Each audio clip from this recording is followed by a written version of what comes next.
Ayan, 1845 tinayo, kasabay nung simbahan ng Nagcarlan. Tapos, 1973, ang huling may inilibing dito. Siya yung parang pinaka ano na po yan. Siya yung last.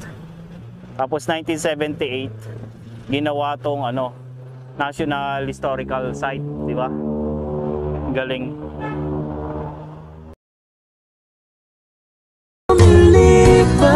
Ang panahon, kabiyak ng ating gunutan, ang mga punot, halaman, bakit kailangang lumisan? Panapanahon ng pagkakataon. Nandito tayo ngayon sa Nagcarlan, isa rin sa matandang simbahan dito sa Laguna. Ang sabi, itong simbahan na to is sabay itinayo nung underground cemetery dun na makikita natin malapit dito. Pero tingnan muna natin itong simbahan, saka yung loob. Lapitan natin yung marker.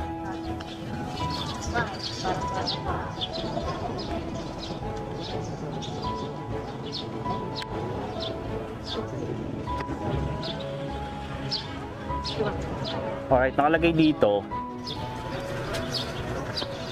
Church of Nagcarlan. The first church, which was of light materials, was built by Reverend Tomas de Miranda. As a resident priest, the second of brick and stone was built in 1752. Was partly destroyed by fire in 1781.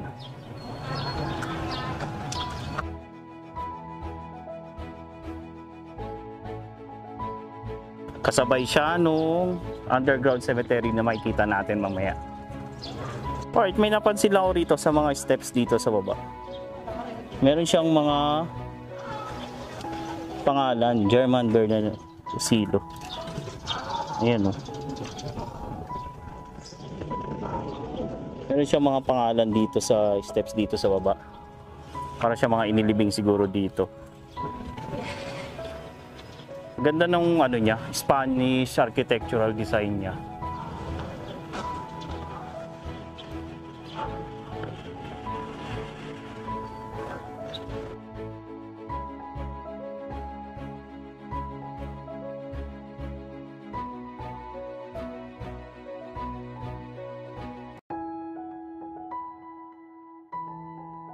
Tingnan natin. Pasukin natin yung loob. Ay, ang ganda niya.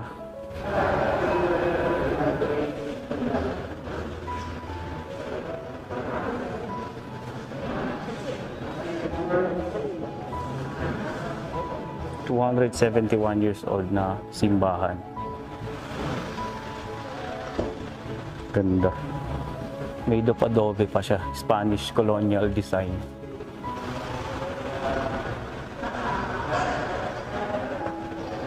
Lapitan natin yung altar. Alright, ito na naman yung pinaka dati na kung saan yung pari lumalabas at dyan nagmimisa. Isa rin siya sa mga design dati ng mga simbahan. Kita natin yung altar, napakaganda.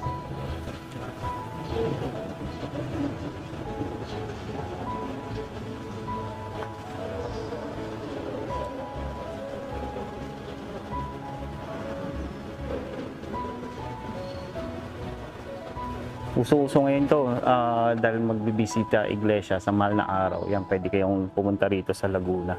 Sipatin nyo yung mga simbahan.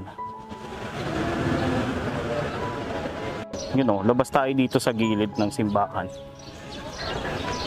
Tingnan nyo yung bell tower nyo. Ang ganda ng bell tower. Pati nung simbahan nito.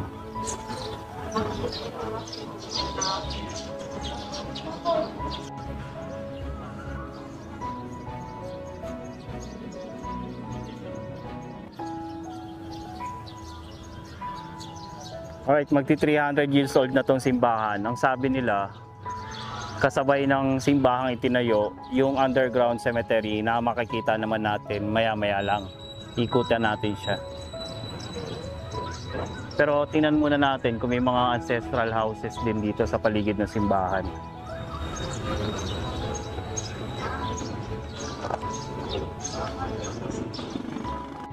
Ayun, oh, matibay oh. Gawa siya sa bricks. Hahanga ka talaga. Yung mga ganitong architecture design na ginawa nung panahon ng Spanish.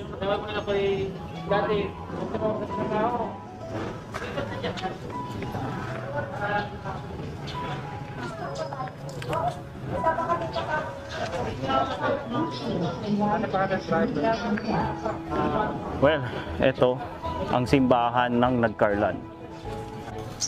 Alright, sinubukan nating mag-ikot dito sa Nagcarlan para makakita rin tayo ng mga ancestral houses na naitayo pa nung panahon ng Spanish colonial.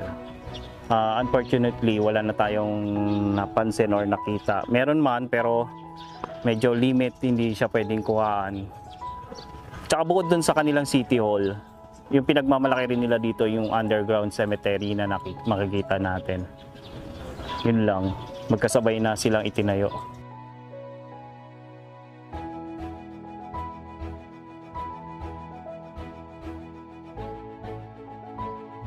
Alright, dito sa kalayuan, isa rin sa mga magandang struktura dito sa Nagcarlan ay itong kanilang Nagcarlan Municipal Hall. Parang Nagcarlan Presidensya ang tawag nila rito. Gawa siya sa kapis. Yung mga bintana niya gawa rin sa kapis. Spanish colonial na struktura. Pero sarado siya ngayon.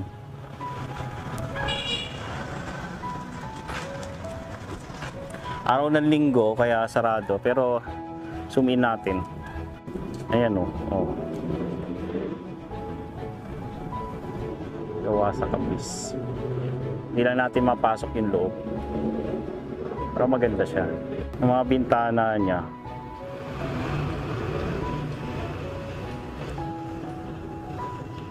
Kasi ang kahoy eh. Dating kahoy. Oo. Kaya parang ginawa lang itsurang kahoy na lang. Pero okay naman yan. Pinayagan naman sa National Historical. Oh, ito may mark to ng National Historical. So panahon pa talaga to ng naka-register sa National Historical. Oo. Kaya hindi mo lang pwedeng baguhin, oo. Pwede mo lang modify ng kaunti. Kaya lang hihingi ka pa rin ng permiso. Oo. Ito naman pinayagan yan. Ito. Kaunting yan. Galing. Pinayagan naman. Oh, linggo lang ngayon kasi hindi natin makita yung loob. Kung naharap pa rin o yakal pa rin yung pwede mga mo lahat ng info na sa turismo. Oo. Pero nakapasok ka na dyan, sir. Playato ko dito. Anong sahig niyan? Sa ano pa rin kahoy? Kahoy pa rin, Oo. hinarap pa rin. Ayos, no? Yan, isang Galing. yung pinakamatandang ano na yan, yung flooring yan. Yung flooring niya na. Oo, galing. Karan talaga yun. Kaya lang talagang inaalagaan siya. Oo. Para hindi So yun nga, hindi natin mapasok kasi linggo, sarado. Pag may mga, siguro Monday, makikita natin yung loob pag Oo. may transaction. May konting pagbabago lang sa loob. Pero yung pinaka-structure niya, Structure yan pa niya, rin. siyam pa rin. Oo, yan Ayos. pa rin yung original pa rin yun. Thank you, sir. Salamat sa info, sir. Salamat po. Yun, isa rin sa makikita dito sa Nagcarlan, itong Nagcarlan Presidensya. Isa rin to sa historical place dito sa Nagcarlan. After dito, puntahan naman natin yung Nagcarlan Underground Cemetery.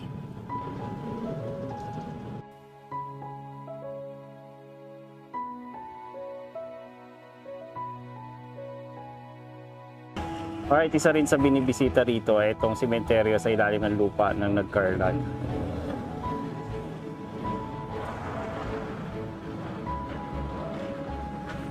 Picture na ito, kaparehas nung simbahan ng Nagcarlan. Opo. Ang galing, no? Po sila, same year po sila ginawa. Same year din sila ginawa. Bricks siya. Opo. Oh. Ito na lang po yung na-restore lang po gawa ng iba ano kasi sira na po yung iba. Ito, ni-restore na lang tong Tapos arco. ito pong flooring itong mga bricks at po ito 1993 po. 1993 pa. 93 po. Pero dati walang bricks to. Wala po. Ako siya Oo. lupa. Lupa lang papunta ron. Paikot po siyang lupa, wala po siyang halaman pa. Ay, ang mga puntod na yan na nasa paligid, kasabay din siya. Kasabay po, halos lahat po na 247 po. 247. Meron pa ba rito pumupunta ng mga kamag-anak nila? Mga ilan lang po, mga siguro galing po Maynila, Cotabato, mga malalayong lugar na po. Malayo rin, ano? Wala na pong kalapit, ano ito, kalapit Kilalang tao may nakalibing rito. Yung iba po ngayon sa labas po, nung 1970, 1940 ganun po, mga nagkano po yung sila nagkandak ng permit para lang may diling ko sila dyan. Ah, okay. Tapos nung natapos po nung wala nang Pagkatapos nun, wala nang nilibing. Ang huling nilibing dyan, 1943 po. 1943. Pagkatapos na ng hapon? Opo. Kera ng hapon. Ano po dito, nagkaroon pa ng pangalawang digmaan po. May digmaan din nangyari. Sa World War II po, dito rin po ginanap yung pangalawang digmaan, yung mga taga ng Carlan po, dito po sila nagkampo. Dito rin nagkampo. Okay. Pero libingan na to noon pa. Opo, dito yung ina po. Ang galing. Tingnan nyo yung bricks nyo. Saka makikita nyo rin po yung authentic na pinto. Oo. 1972. Oo, yung ganyang bakal. Ganyang bakal meron yan dun sa sa Port Santiago. Ito po yung na-restore ko ng bago, yung pong luma, nasa taas. Nasa taas. Yung pong gate na ko yun. Ang galing. Pwede nyo po siyang papasok. Oo. I-tour nyo po. Ang galing. Salamat sir.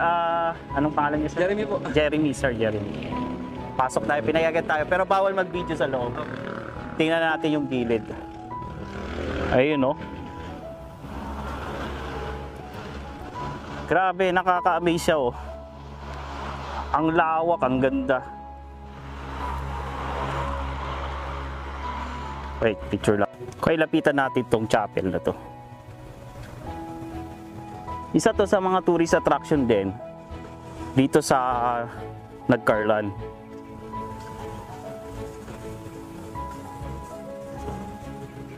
Ang ganda.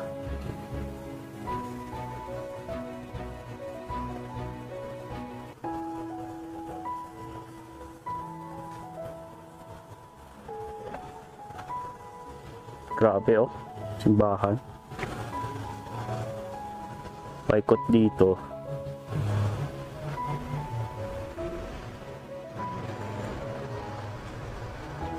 1970 ang huling nilagay dito o inilibing dito. Right, yan yung pinakailalim niya. May mga lagusan sa ilalim.